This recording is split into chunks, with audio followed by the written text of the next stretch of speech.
Merhabalar. Uzun müddettir yeni bir program yapmamıştık. Şimdi yeni bir şeye başlamak istiyorum aslında bugün. E, YouTube'da lisan kursları çok hoşuma gidiyor. Çeşitli şeyleri ben de dinliyorum, istifade ediyorum. Ben de biraz Türkçe için yapmak istedim. Ama bu yeni seviye, başlangıç seviyesi için değil, ileri seviye için. Yani burayı takip etmek isteyen arkadaşlar biraz biliyor olmaları lazım. İngilizce de konuşacağım. Bu daha çok comprehension olarak yani anlama, Türkçeyi daha iyi anlama anlamında olacak. Biraz da Türkiye'den bahsedeceğiz. Tarihinden, kültüründen, çeşitli şeylerinden bahsedeceğiz. Aynı zamanda bunu dinleyen, Türkçesini ilerletmek isteyen arkadaşlar bundan istifade edebilecek. İngilizce de konuşacağım. Hani anlaşılması daha da kolay olsun diye. Şimdi çok kısa bir kitap okuması olarak başlatacağım. Bunu gösterelim. Biliyorsunuz Kemal Tahir'in Yorgun Savaşçısı. Ben bunu aynı zamanda İngilizceye de çevirdim. Şimdi bundan kısa kısa okuyarak da biraz da konuşarak bu konuştuklarımızı e, anlayabilmelerini ümit ediyorum tabii dinleyenlerin. Türkçelerinin o seviyede olduğunu veya daha ilerletmek istediklerini. Biraz da İngilizce olarak söyleyeyim. This course will be for the people who like to improve their English, but they have to be already in an advanced level. We are gonna start by reading a book named uh, Yorgun Savaşçı, The Tired Warrior, by the Turkish author Kemal Tahir. Kemal Tahir was born in 1910 and he passed away in 1973. The book has three major chapters, and the first is named as the Binoculars of General von Kress. Yani von Kress is a German commander who took part in First World War, and Turkey and Germany were allies in that war. And the war ended as German side and Turkish side losing the war. And the book opens its chapter in Istanbul, 1919, February, a cold day. The war is over in 1918, and Istanbul, Ottoman Empire has collapsed. There are foreign soldiers all around the city. There are general feeling is a feeling of lost, basically. Like they lost the empire, and now they are, when they go out, they see foreign soldiers in Istanbul is occupied by the British and French soldiers. And most people feel like this is the end. It's just a desperate situation. The part that I am going to read is Beşiktaş district. The scene takes part in Beşiktaş district of Istanbul, and there are two main characters. A soldier named Cemil, who returned from the war.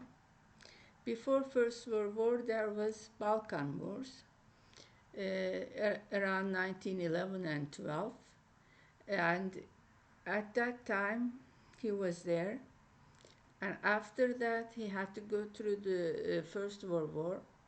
Now he's back at home, and he's not married. He has a cousin named Neriman.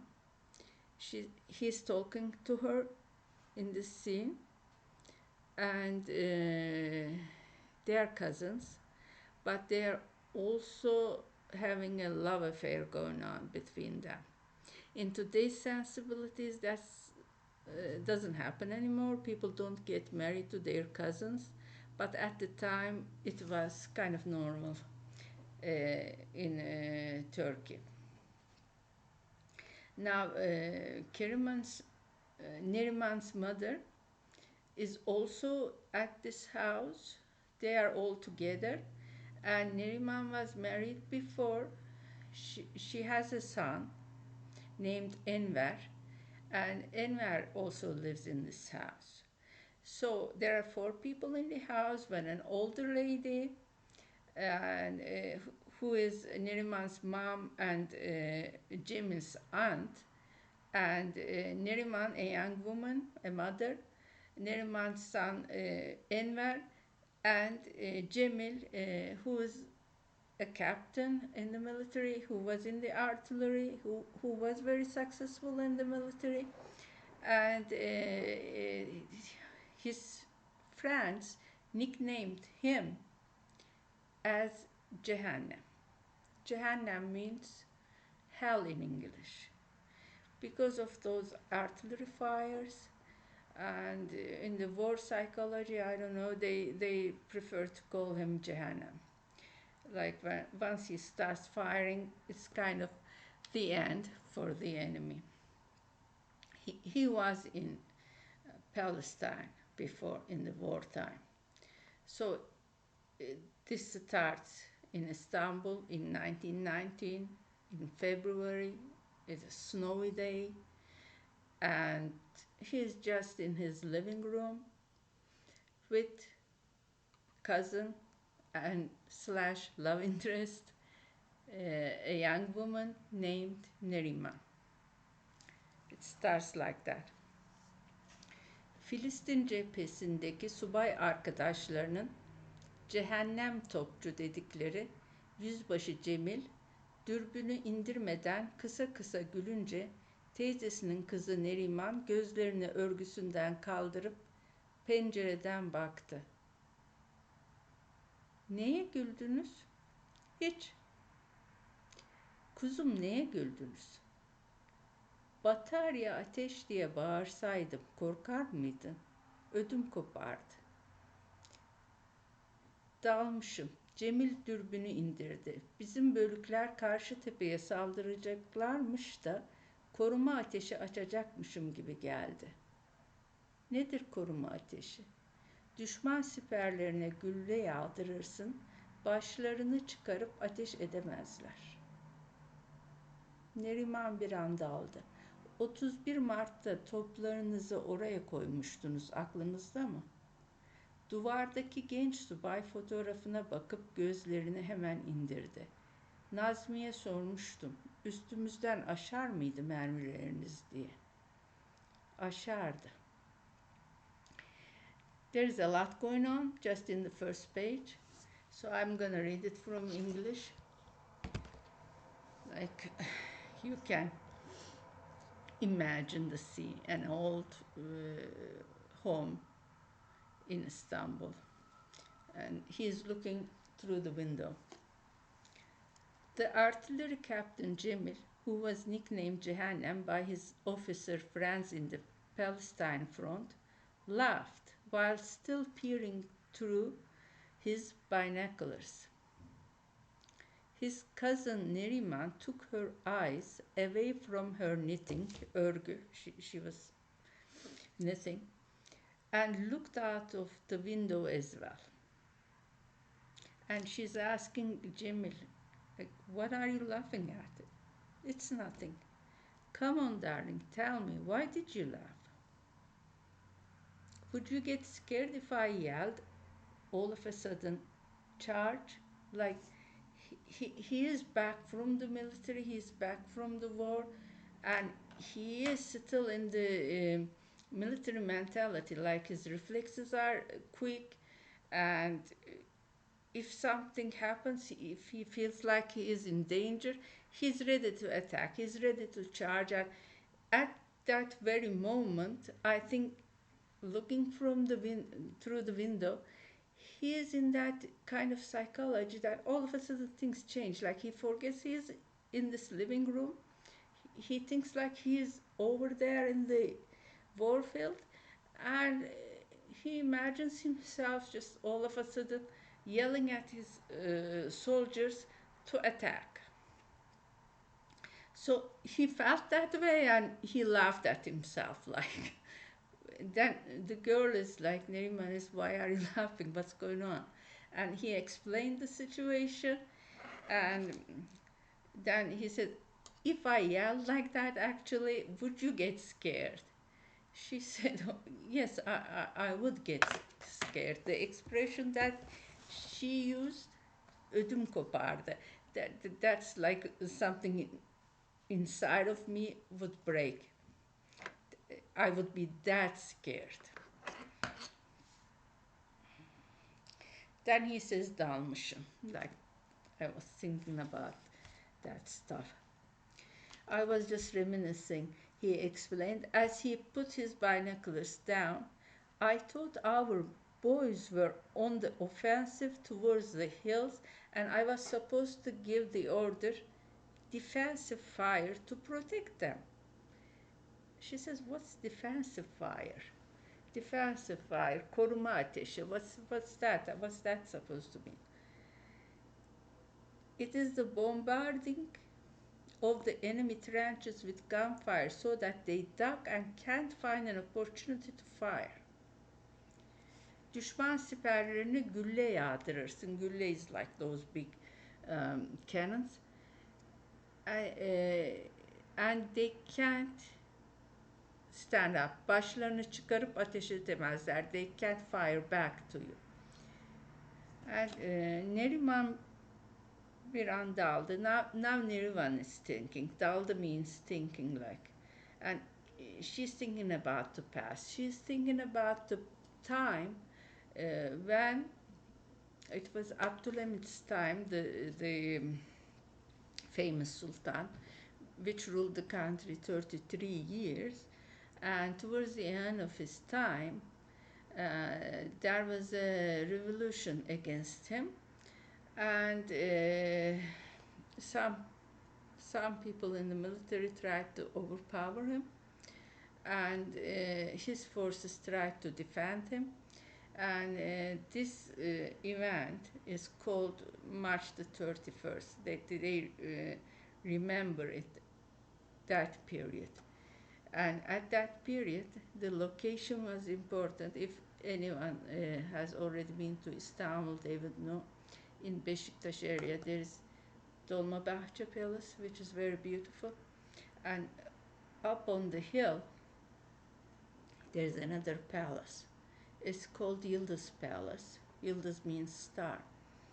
And that palace was the residence of Abdülhamit, and he ruled the empire in this 33 years of his reign from that palace.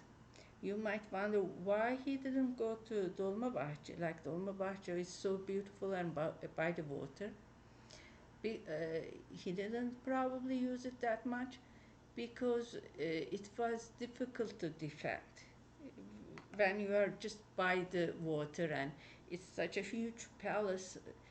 He got scared, like, it's my opinion, like the boats can come and they can get into the palace easily, and that's why he went on top of the hill. He built himself another palace over there, and he felt more safer probably.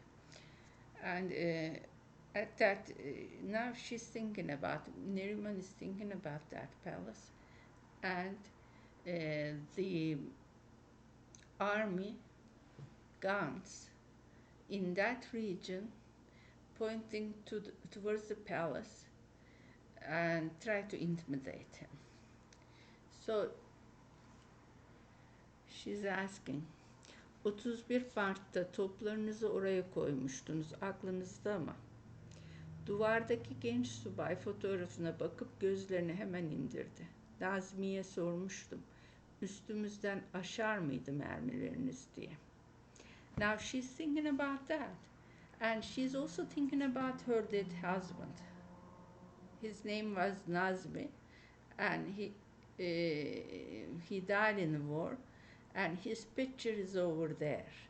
Like while they are in this living room, talking to one another, and thinking about past. They are both thinking about different things, but they are both thinking about past. And the picture is up on the wall, as if like he is watching them. And she's always almost like ashamed from him because her husband is dead, and now she's there in the same house with Cemil, and they have feelings towards one another. And Neriman doesn't know about military operations, but both Cemil is in the military and Nazmi was in the military, and she thinks what happened at that time, and she asked, could you, when you fire your gun, would it hit the target, would it hit the palace? She wants to know that. And their house is in that region, so she's wondering if the when they fire, the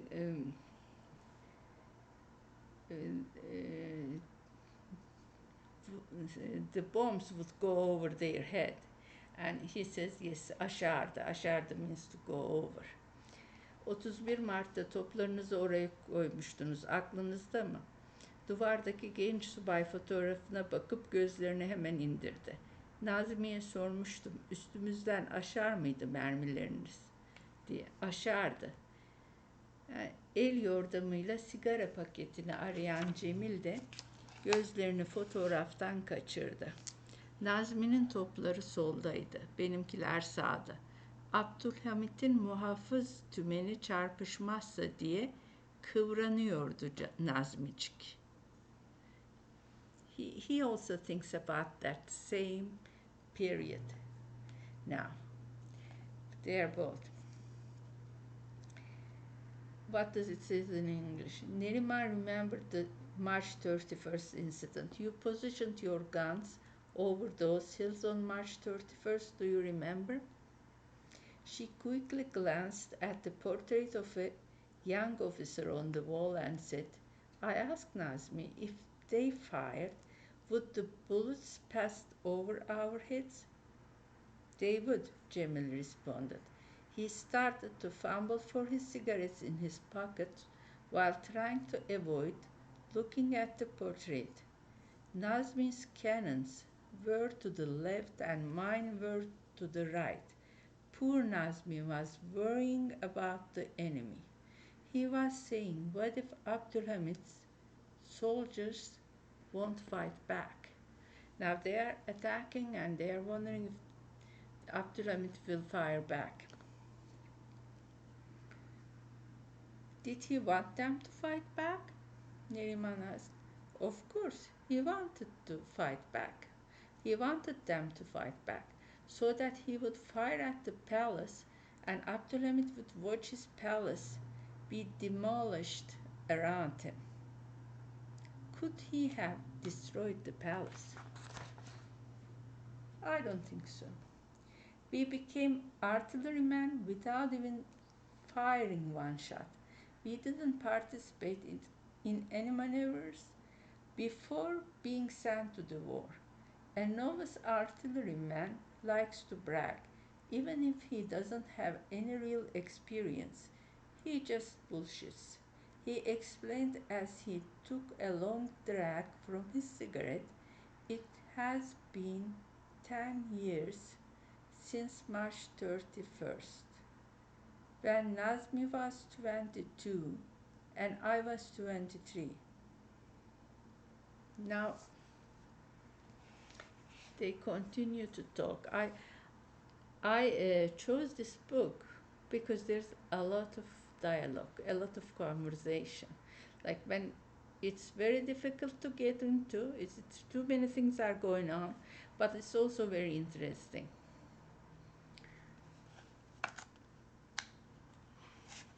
Now we take this.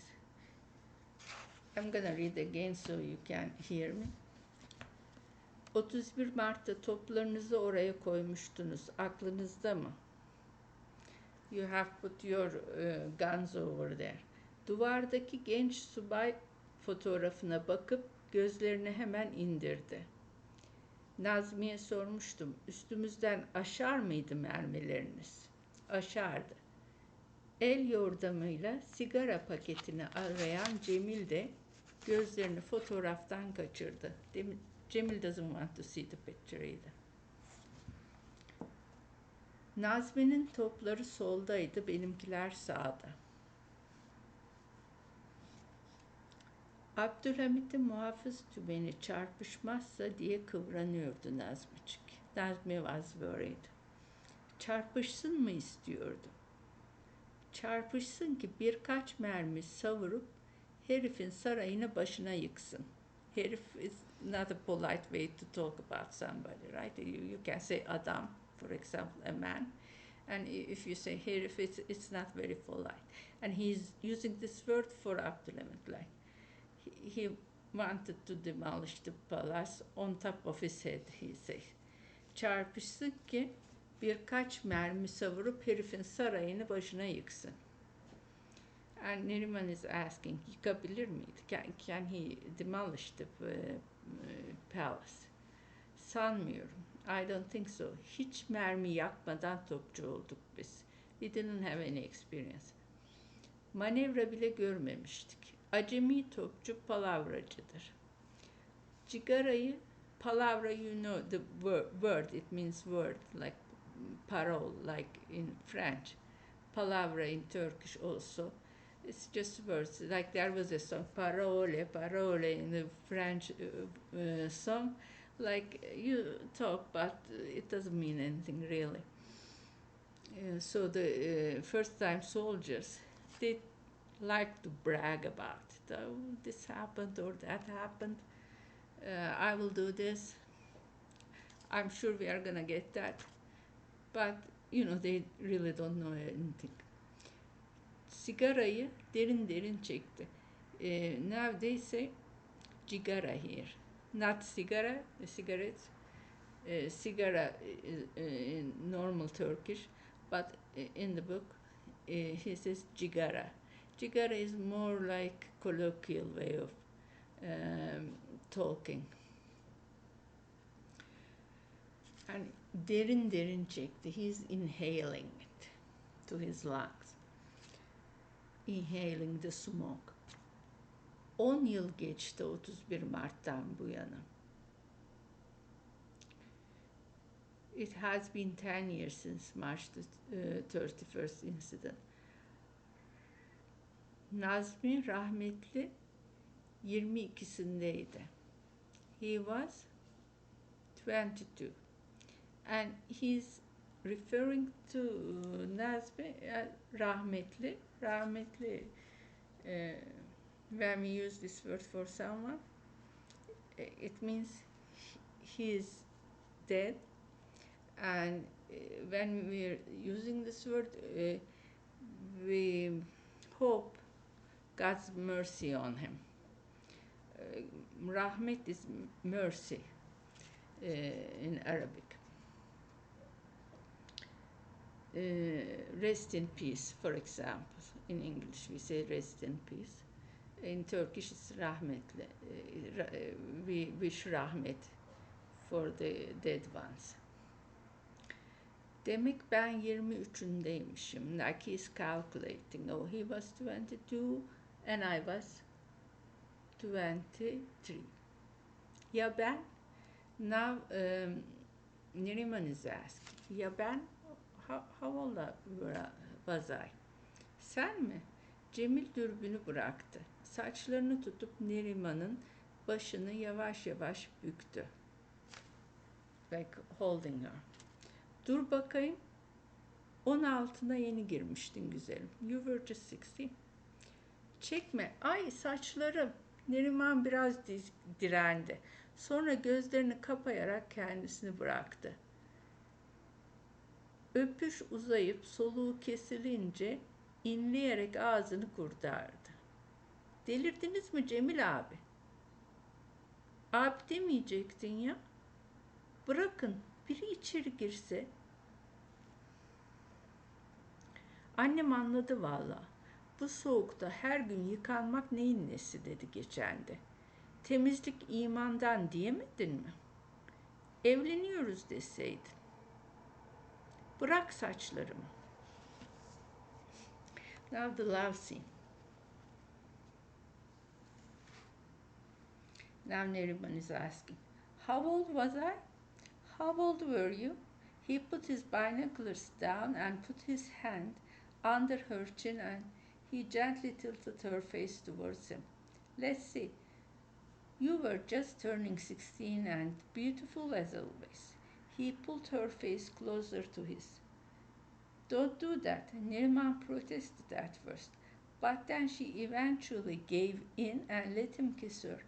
As the kiss progressed, Neriman held her breath and stepped back. Have you lost your mind, cousin Cemil? Let me go. Don't call me cousin. What if someone comes into the room? My mother is getting suspicious. She already asked why I am taking showers so often in this cold weather. You should have said, cleanliness is next to godliness. Temizlik imandandır in Turkish. In English expression, cleanliness is next to godliness. It's similar. Iman is faith. It's part of our faith to be clean and clean our surroundings and prepare for the prayer times. This is one of the things, and they are mentioned as a cultural note, like after having a relationship between man and wife, then people have to go, get a shower. That's part of the faith. So when she's all of a sudden in the middle of the day or wherever, she gets so many showers, and then her mom saying what's going on, like, and then she has to answer it, and Cemil is making fun of this situation.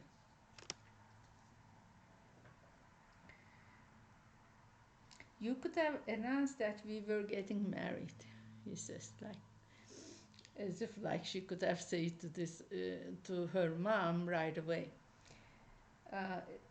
Let go of me. She poked him with her knitting needle gently. My mother was talking to Sarayla Hanım yesterday. The veterinarian, Salih's son-in-law, came back. He was a prisoner of war. There was a lot of excitement in their home. His son was still a baby when he left, and now the boy is turning 5. He didn't recognize his dad, and he was saying, I don't want this man in my house. I want him to go away. My mom took the opportunity to warn me by saying it's hard for the boy. They should have given him some time to adjust, and they should have prepared him. Did you know what Enver said? He said, why doesn't my mom cover her hair in the presence of Cemil? Is it appropriate? Now they have this relationship, and somehow they have to explain this to their to Neriman's mom and Neriman's son, and they would say they would get married, but it's a delicate situation, and Neriman is thinking about her son, and also, um, even though they haven't talk about this matter openly, uh, her mom wants them to get married too, and she is also thinking how this will happen, how they are going to talk to the little boy and explain that mommy is gonna get married again. So they are